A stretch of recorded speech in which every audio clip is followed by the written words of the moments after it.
হিন্দু ভাইয়ের প্রশ্ন, আদম আলাইহিসসালামের সময় একজন মানুষ মারা গেল এবং ওই ব্যক্তি জাহান্নামী, তাহলে আল্লাহর বিধান অনুযায়ী ওই ব্যক্তির কবরে আযাব হবে কিয়ামতের আগ পর্যন্ত। আরেকজন মানুষ ঠিক কিয়ামতের আগে মারা গেল, উনিও জাহান্নামী। এখন প্রশ্ন হলো, দুই ব্যক্তির শাস্তির বিধানের সমতার ন্যায় বিচার হবে কিভাবে? একজন কম শাস্তি, আরেকজন বেশি শাস্তি পেল, এক্ষেত্রে আল্লাহর শাস্তি বিধান সম্পর্কে জানতে চাই। প্রশ্নটা বুঝতে পারছেন আপনারা? সুন্দর প্রশ্ন। যে আদম আলাইহিসসালামের সময়কার কোন মানুষ বেঈমান হয়ে মারা গেল, সে জাহান্নামে গেল, হাজার হাজার বছর সে কবরের আযাব ভোগ করতেছে।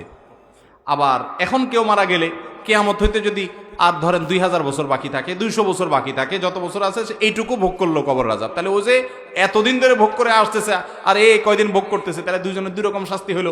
এটা তো একটু অন্যায় হয়ে গেল না? অবিচার হয়ে গেল না? অপরাধ তো একই করলো। প্রশ্ন হলো এটা, বুঝতে পারছেন?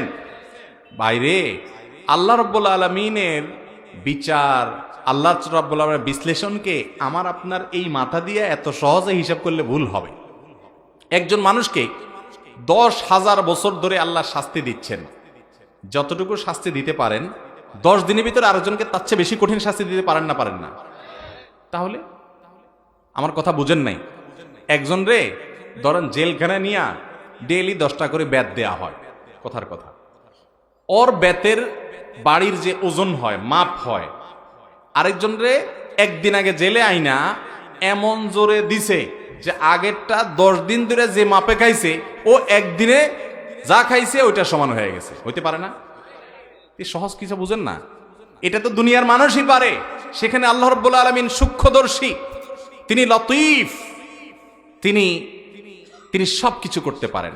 অতএব বান্দার মাঝে তিনি জুলুম করবেন না। আল্লাহ কোরআনে বলেছেন আল্লাহ তাআলা জুলুম করবেন না কারোর প্রতি, বান্দার প্রতি। ওমা রব্বুকা বিযাল্লামিল লিল আবিদ, তোমার রব বান্দার প্রতি কোনো জুলুম করবেন না। পাই পাই করে বুঝাই দিবেন, দুনিয়ার কোনো মিটারে ধরা পড়বে না। আল্লাহ তাআলা এরকম ন্যায় বিচার করবেন। আল্লাহ তাআলা কিভাবে করবেন অদৃশ্যের জগতের, সেটা আপনি আমি আমাদের এই সাদা মাথায় একটু চিন্তা করলেও বোঝা যায় সম্ভব।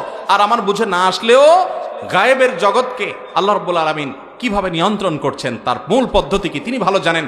আপনি ইমানদার হিসাবে আল্লাহর প্রতি সে বিশ্বাস আপনার থাকবে অবশ্যই যে আল্লাহ রাব্বুল আলামিন জুলুম করবেন না। কিভাবে আল্লাহ তাআলা ব্যালেন্স করবেন, কিভাবে সমন্বয় করবেন, সেটা তিনি ভালো জানেন।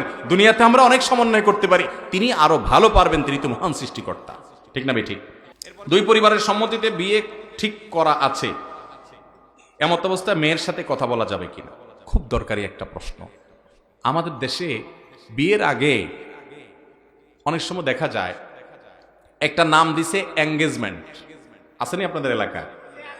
বিয়ের আগে আংটি পরায় রাখে, অথবা আংটিও পরায় না, শুধু মুখে মুখে কথা পাকাপাকি হয়, ঠিক আছে আমরা তাহলে বিয়ে পড়াবো, করবো 6 মাস পরে, 2 বছর পরে, 1 বছর পরে। ওই এঙ্গেজমেন্টের পরে, আংটি পরানোর পরে অথবা কথা পাকাপাকি হওয়ার পরে ছেলে মেয়ে মনে করে তাহলে আমরা বোধহয় এখন জামাই বউ হয়ে গেছে। এবার সারাদিন ইটিস পিটিস আলাপ সালাপ বেহুদা করতে থাকে, স্বামী স্ত্রী সুলভ, টাটকা হারাম, জায়েজ নাই। যতক্ষণ পর্যন্ত আগদ না হয়েছে ততক্ষণ পর্যন্ত আপনারা স্বামী স্ত্রী হতে পারবেন। এতই যখন ইচ্ছা তাহলে আগদটা করাই ফেলান। আবার ঝুলা রাখবেন কেন? এঙ্গেজমেন্ট আবার কি? এঙ্গেজমেন্ট জিনিসটা কি? ইসলামে কোনো এঙ্গেজমেন্ট ফ্যাঙ্গেজমেন্ট নাই। আগদ হয়ে গেছে, বিয়ে হয়েছে, আগদ হয় নাই, বিয়ে নাই, শেষ। আমাদের দেশে এটা আরেক রোগ, যে বিয়ের কথা বলে ওই কলা দিয়া ঝুলায় রাখে। আংটি একটা পরাই দিছে, এই মেয়েরা আর কোথাও বিয়ে দিতে পারবেন না, আমরা দখল করে নিছি। তো দখলই যখন করছো ভাই, আগদ পড়ায় দাও, ছেলে মেয়ে দূরে থাকবে, এখন থাকুক, সমস্যা নেই, পরে উঠাউঠি করিও। তারা যে পারস্পরিক আলাপ সালাপ করবে সেটা হারাম না হয়।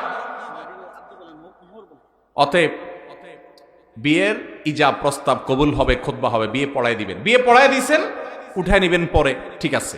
হয়তো মেয়ের পরীক্ষা আছে, ছেলের পরীক্ষা আছে, থাক, পরে করেন আনুষ্ঠানিকতা, উঠায় নেওয়া নেই, পরে করেন, কিন্তু অন্তত বিয়েটা পড়ায় দেন। বিয়েটা পড়ায় দিলে এরপরে যোগাযোগ করতে পারবেন।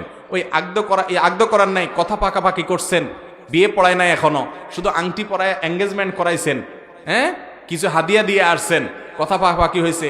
এখন ওই মেয়ের বাপ মা, ছেলের বাপ মা ব্যয় ব্যানের মতো থাকে, আর ছেলেও ওই মহিলারে বউ মনে করে, বউয়ের সুলভ আলাপ সালাপ করে, আড্ডা ফাড্ডা মারে। জায়েজ নাই, জায়েজ নাই। আল্লাহ আমাদেরকে বুঝার তৌফিক দান করুন। অতএব বিয়ে পড়ায় ফেলছেন, বাস শেষ, স্বামী স্ত্রী হয়ে গেছেন। এঙ্গেজমেন্ট দিয়ে কুলাবে না।